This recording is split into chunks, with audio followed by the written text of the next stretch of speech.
Okay, so I thank you for staying here. I'm Gabriele TOCCHETTI from Naples, Italy. I'm professor of medicine in Federico II University.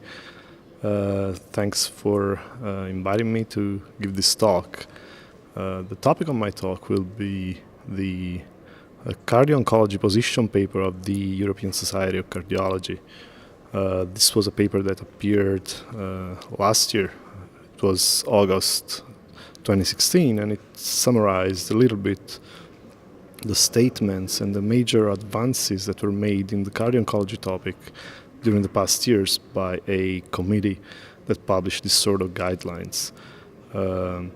We start discussing the pathophysiology and diagnostic tools that we have to detect cardiotoxicity, not only at the heart level but also at the vascular level. So here we talk not only of the left ventricular dysfunction and heart failure, but also coronary artery disease, QT prolongation, arrhythmias, and vascular toxicity.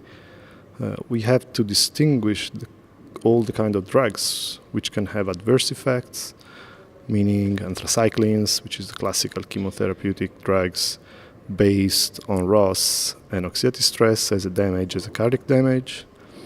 But then we have the novel targeted therapies as trastuzumab, as the VEGF inhibitors, as novel immunotherapies, and other TKIs, which are always coming up. So most of these drugs will have some toxicities because they will not only affect the cancer response, but it will also affect the cardiovascular homeostasis.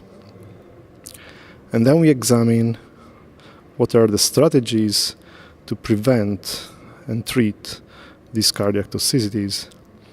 Of course, if we know about the pathophysiology of these drugs, and we know about the cardiovascular risk factors of the people that are taking these drugs, we can then think of treating this patient, treating the risk factors and treating these patients in order for them to let them have these important cancer therapies. We want these patients to have these cancer therapies.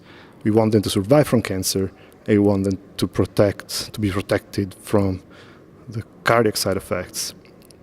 And so what are the strategies that we can have to protect them? We can lower the doses, for instance, of doxorubicin. We can have different preparations of anthracyclines. We can treat the patients with cardioprotective drugs, meaning ACE inhibitors, ARBs, beta blockers, and we can have the chapter on antioxidants is a little bit controversial because, of course, there is a risk to limit the potential of the anti-neoplastic drugs. So there is still a lot to do, there's still a lot of research to do, but it is important that the scientific community and the medical community and the patient community are sensitized to the fact that these drugs can give cardiac problems, but we have, as cardiologists, we have to prevent the cardiac problems. And if we cooperate with the oncologists, we feel that the patients will be better treated and better followed, and they will not develop these problems that much. Thank you very much.